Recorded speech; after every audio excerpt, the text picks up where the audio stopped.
Bonjour à tous et bienvenue sur ma page Mots envolés. Alors pour aujourd'hui, j'ai décidé de vous faire un point lecture spécial roman historique. J'ai donc sélectionné 4 livres, 4 coups de cœur en fait. Alors on va commencer tout de suite avec mon premier coup de cœur de tous les temps. Il s'agit donc de Elsa Morente La Storia. Alors il provient des éditions Folio et il fait à peu près 960 pages. Ce roman parle donc de la Seconde Guerre mondiale, plus exactement l'Italie pendant la Seconde Guerre mondiale. Et c'est vrai que j'avais très envie de le lire parce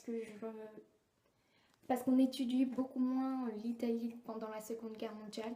On connaît plus la France, l'Allemagne, mais j'ai pas vraiment eu l'occasion d'approfondir par rapport à l'Italie. Et ce roman m'a appris du coup beaucoup de choses que je ne connaissais pas du tout. Alors l'histoire, c'est donc l'histoire d'une femme. Tout commence en fait par un viol. Donc c'est cette femme qui s'appelle Ida Ramondo qui se fait violer en tout début du chapitre par un soldat allemand. Cette femme est une jeune veuve et elle avait un fils. Elle est donc seule avec son fils et sans espoir.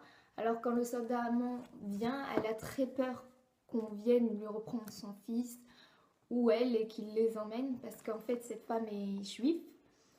Suite à ce viol, Ida apprendra qu'elle est enceinte. Elle va garder l'enfant parce qu'elle estime que avorter ce n'est pas une solution. Elle fera tout pour le cacher, tant bien que mal. Elle se cachera derrière de gros vêtements. Elle évitera de sortir au maximum.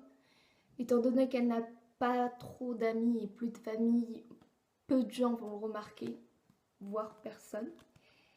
Et le jour de l'accouchement, elle va accoucher dans un endroit isolé avec l'aide d'une femme. Et elle décidera finalement de garder le bébé, qu'elle appellera Giuseppe. Suite à cela, s'en suivra une longue péripétie d'aventure entre Ida et Giuseppe, étant donné que son fils Nino ne voudra pas la suivre, il sera plus âgé et il décidera de s'engager dans l'armée, puis par la suite dans la résistance. Après que leur appartement a été bombardé, ils vont fuir pour essayer de sauver leur vie dans un premier temps. Et ensuite, ils vont fuir pour ne pas se faire prendre et emmener dans des camps étant donné qu'ils sont juifs. Et on va suivre tout ce périple d'une mère et son fils qui tentent de sauver leur vie, du moins qui tentent au moins de survivre dans ce pays. Et c'est vraiment l'un des plus beaux romans que j'ai lus. C'est touchant, c'est très bien écrit, c'est vrai en même temps. On peut penser au début du roman qu'Ida est plutôt faible, mais plus on continue, plus on lit, plus on découvre que c'est une femme extraordinaire qui aime beaucoup ses enfants et qui donnerait tout pour ses enfants. Ce qui est bien aussi dans ce roman, c'est qu'à chaque début de chapitre, il y a un rappel de la part de l'auteur de ce qui s'est passé durant l'année. Donc on sait à peu près ce qui est arrivé pendant la guerre en Italie, que ce soit en France ou en Allemagne. Et je trouve ça très intéressant, c'est pour ça que ça m'a appris beaucoup de choses. Donc le second roman que j'ai à vous présenter, je viens juste de le terminer. Il s'agit du Cercle littéraire des amateurs d'épluchures de patates de Marianne Schaeffer et Annie Barraud. Alors il provient des éditions 10-18 et il fait environ 411 pages. Donc ce roman, je viens juste de le finir exactement hier. Et c'est encore une fois un coup de cœur, vraiment. Pour tout vous dire, je ne m'attendais pas du tout à ça. Alors déjà, c'est un roman épistolaire. Et ça, c'est ce que j'apprécie particulièrement. Je trouve ça encore plus intime, plus touchant. On est plus relié aux personnages dès qu'on lit des lettres. Étant donné que ce sont leurs lettres, c'est encore mieux. Ça se lit tellement vite que quand on commence, on n'a pas du tout envie de s'arrêter. Malheureusement, la fin vient très vite aussi. Alors, c'est donc l'histoire d'une jeune écrivaine qui se nomme Juliette, qui est en manque d'inspiration, qui cherche une nouvelle histoire à écrire. Et elle va recevoir une lettre d'un homme qui s'appelle Dossé, qui habite à Guernesey, et qui va lui parler brièvement du cercle littéraire qu'ils ont créé dans cette ville. Et cela va tout de suite intriguer Juliette. Ils vont continuer à s'écrire et elle va lui demander de plus en plus de renseignements par rapport à ce cercle. Elle pense qu'il y a un sujet intéressant à tirer de cette histoire. Il va s'ensuit de nombreuses lettres qu'elle va recevoir d'autres membres de ce cercle. Et au fur et à mesure, elle va devenir très vite leur allié, leur amie même. Ils vont vouloir l'inviter à les rejoindre à Guernesey, que Juliette va accepter et elle va y aller. C'est donc une très belle histoire sur l'amitié, mais il n'y a pas que ça, parce que c'est aussi au lendemain de la guerre, on est en 1946, cette fois-ci en Angleterre, et on voit qu'il y a encore pas mal de séquelles dans chacun des membres de ce cercle, dans chacun des personnages de cette histoire. Dans chaque lettre, il y a toujours un retour vers ce qui s'est passé pendant qu'il y avait les soldats allemands chez eux, ou ce qui s'est passé lorsqu'ils ont reçu une bombe, ou lorsqu'ils ont été emprisonnés. On a toujours un fond de guerre et c'est aussi très intéressant. Mais face à ce fond de guerre et face à ces lettres échangées, chacun va essayer de se reconstruire petit à petit et il va se créer une très forte histoire, une très belle amitié entre tous ces personnages. Alors le troisième roman que j'ai à vous présenter, il s'agit de La couleur des sentiments de Catherine Stockett.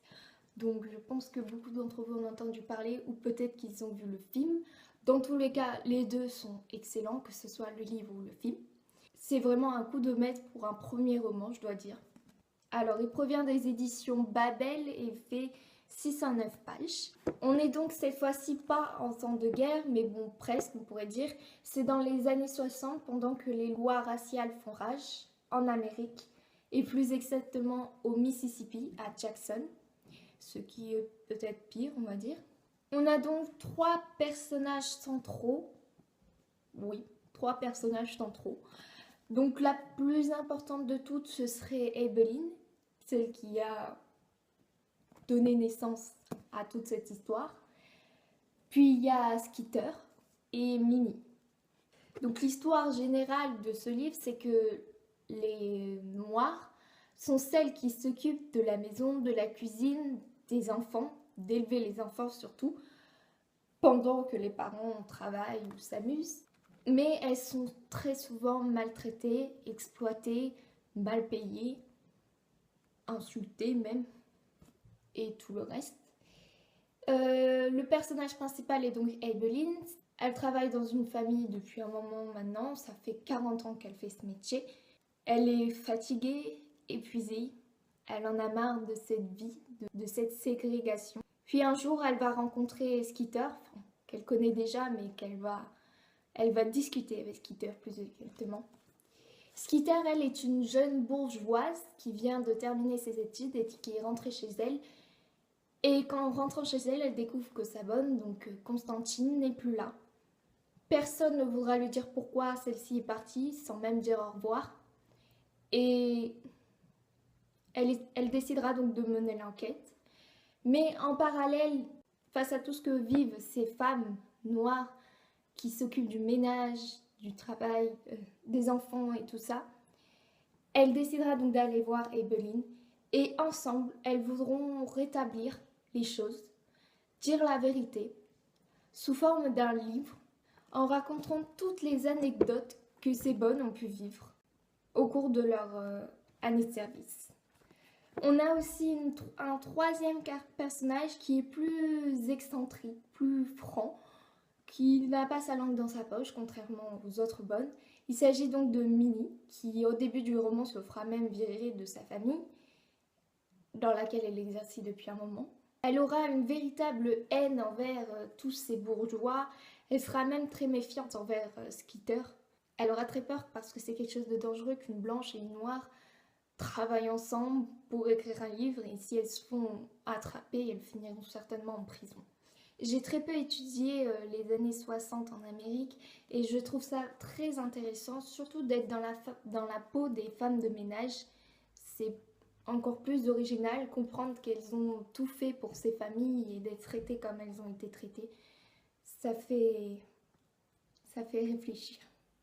Et enfin, le dernier que j'ai à vous présenter, il s'agit de L'Enfant du Titanic de Léa Fleming. Donc il provient des éditions France Loisirs et il fait à peu près 616 pages. Ce livre Comme son nom l'indique, on va parler du Titanic. Mais contrairement à ce que l'on peut penser, ce n'est pas l'histoire du Titanic avec Rose et Jack. Rien à voir. On parle du Titanic à peu près 50 pages, puis après c'est terminé, on n'en reparle plus jamais. En fait, c'est pour entrer l'histoire qu'on parle du Titanic, plus exactement. Donc, on va avoir l'histoire de deux femmes, May et Céleste. Celles-ci vont toutes deux prendre le Titanic, mais pour deux raisons différentes. May va le prendre avec son mari et son nouveau-né afin d'arriver en Amérique pour vivre une nouvelle vie, pour avoir une belle vie. Céleste, quant à elle, revient de l'enterrement de sa mère. Elle prend donc le Titanic pour rentrer chez elle pour retrouver son fils et son mari, mais plus particulièrement son fils, étant donné que son mari est là-bas. Et donc, leurs destins vont se croiser lors de cette terrible nuit où le Titanic va couler. Mais on apprendra que le mari et le nouveau-né de May sont morts lors du naufrage. Donc May sera donc sauvée par Céleste. Elles seront dans un petit paquebot et on retrouvera un enfant qu'on donnera de suite à May, pensant que c'est sa fille.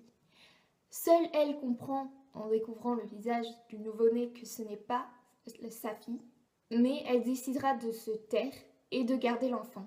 Céleste sera là pour l'aider, pour la soigner tout au long de ce voyage. Et une amitié très forte, enfin un lien très fort plutôt, se créera entre les deux femmes et ce naufrage. Elles seront liées à vie par le Titanic. En parallèle aussi, on a l'histoire d'un homme qui travaille sur les ponts, un Italien, qui attend sa femme qui doit venir du Titanic avec leur fille, nouveau-né aussi, qu'il n'a encore jamais vue.